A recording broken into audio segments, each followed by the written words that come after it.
привет!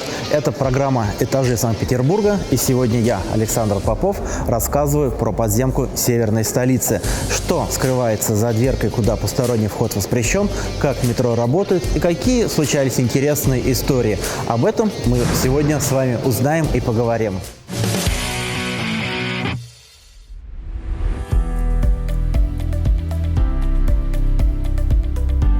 И сейчас мы с вами пойдем в машинное помещение траволаторов, либо, как их называют, пассажирский конвейер. Давайте посмотрим.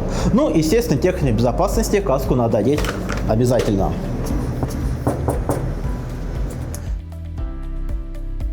Находимся на станции метро «Спортивная». Это уникальная станция, это односводчатая станция, и она двухэтажная. Это единственная двухэтажная станция на территории России. И она была открыта, естественно, гораздо раньше. Это выход, второй выход, Ленинградский метрострой. Метрострой делал позже. И как раз пришлось сделать этот туннель под рекой. И, соответственно, выход на другом берегу. Чтобы не идти 300 метров пассажиров, здесь сделали пассажирский конвейер. Эти машины очень компактные, привод находится здесь наверху, и все довольно компактно расположено. На туннельных эскалаторах сейчас так не делается, там отдельно мотор, редуктор, устройство для натяжения поручней, то есть целый комплекс. Это же машины немножко другого класса, но тем не менее они обеспечивают комфорт пассажиров.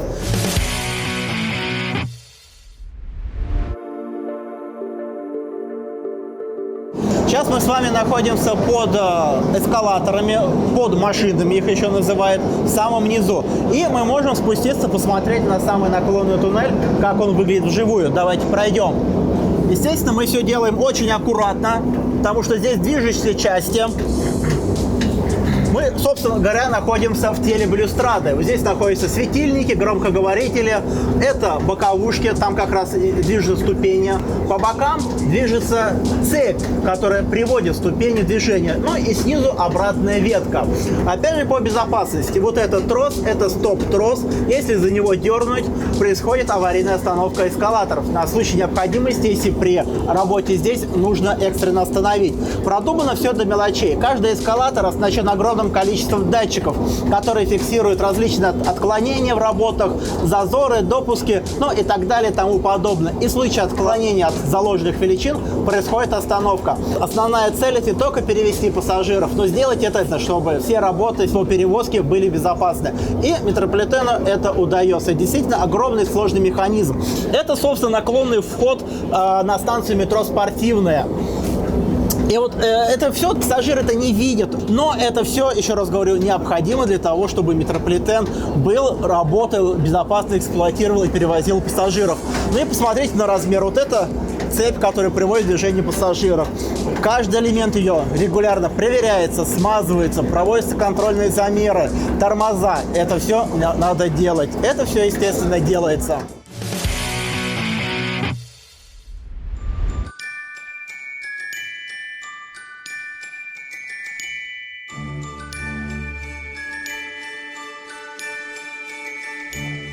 Вот сейчас Дмитрий открывает этот приямок, насколько я знаю, и мы видим ступени эскалатора. Но, насколько я знаю, здесь это не только для осмотра, есть еще одна функция, связанная с этой частью. Да, сюда попадает весь мусор с входной площадки, чтобы впоследствии вычистить его и убрать. Ну, был у меня один такой случай, когда девушка обронила памятную ее сердцу ювелирное украшение, сережку. Слезно просила у нас ее найти. Мы сделали все необходимые мероприятия. Несколько раз осмотрели по наклону лестничное полотно и бункера внизу, наверху.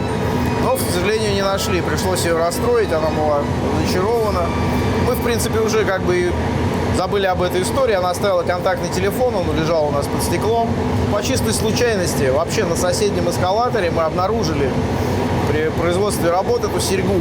Связались с этой барышней, да, вернули ее, она была нам очень признательна.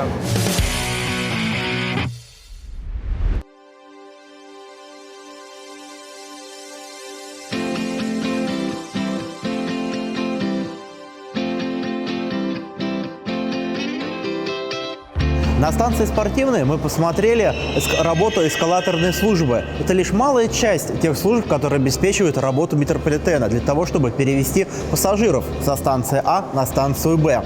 И сейчас мы посмотрим на вторую часть, которая обеспечивает работу метрополитена. Это сигнализация, централизация и связь. Мне о ней будет рассказывать машинист-инструктор Владимир. Владимир, здравствуйте. Здравствуйте, Александр.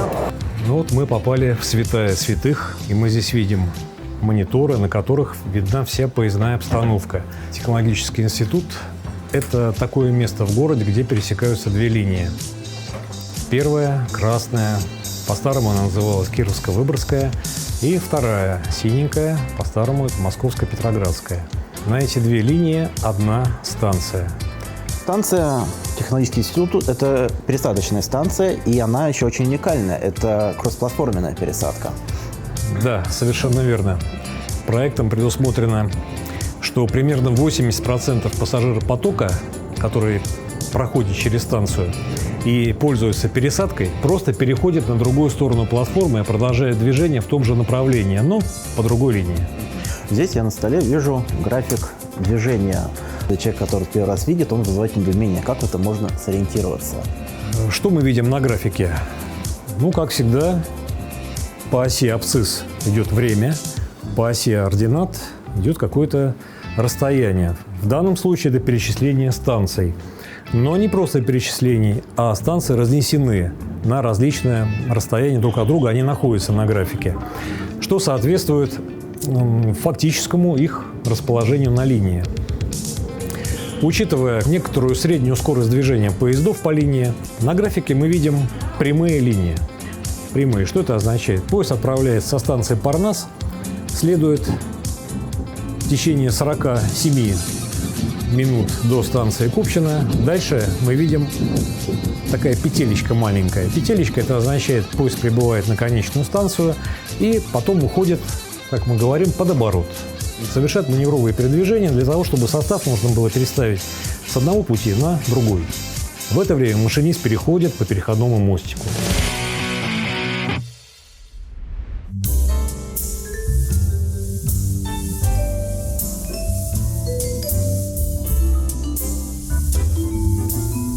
Первая очередь ленинградского метрополитена строилась по московским, скажем так, меркам. Ну и проектировали именно москвичи.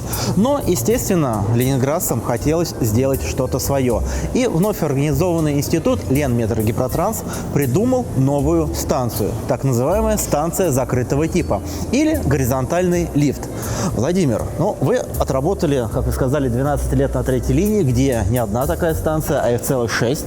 Да, совершенно верно. И как опять же, разница по сравнению с другими станциями, где видно пассажиров, где видно прекрасных девушек, стоящих на платформе, а тут не видно ничего, только тюбинги. В целом я скажу так, что станции закрытого типа были оправданы в одном очень важном деле. Вероятность попадания пассажира на путь минимизирована. Но однако, если мы попадаем после вереницы станции закрытого типа на открытую станцию, настроение сразу улучшается. Стоят люди, особенно в летнее время, их приятно всегда наблюдать. Парк Победы – это была первая станция аналогичного типа. Они потом строились довольно интенсивно, после чего все-таки эпоха этих станций прекратилась, наступили ленинградские односводы. Но это ладно, тема отдельного разговора. Но в этой конструкции она несущая, и передвинуть двери на этой станции никак нельзя. И все поезда, которые будут эксплуатировать все время существования метрополитена, они должны иметь это жесткое фиксированное расстояние между дверей. И от этого никуда не избежать. Да, это так.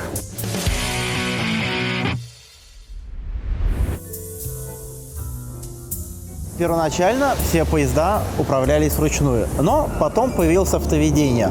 Какие были мотивы его появления и судьба во всей этой довольно уникальной программы, особенно на той элементарной базе того времени? В метрополитене тоже никто не стоял на месте и думали о том, как бы некоторые функции машиниста, его трудовые функции передать автоматике.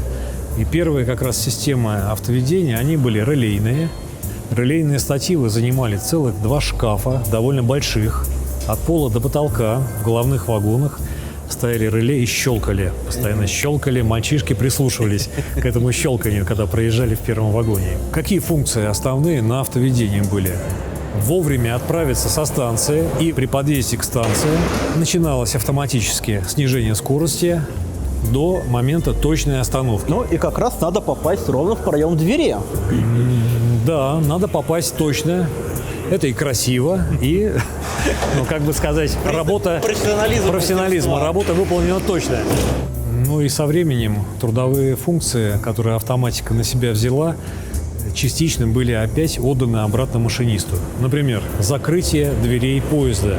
Раз. Это очень важный момент, ответственный момент. Я бы сказал, наверное, самый ответственный. И еще один, точно такой же ответственный, это момент отправления поезда со станции. Потому что только факт закрытых дверей еще не означает, что поезду можно отправиться. К сожалению, мы знаем, что вероятны такие случаи с пассажирами, когда одежда или сам пассажир, его личные вещи бывают зажаты дверями вагона. Отправляться нельзя. Но автоматика полагает, что можно. И только машинист видит торчащий уголок, например, пальто из двери. Все, надо открыть двери. Понятно, это ответственность, это стресс. Но все-таки я вот вижу, вы рассказываете, у вас глаза светятся.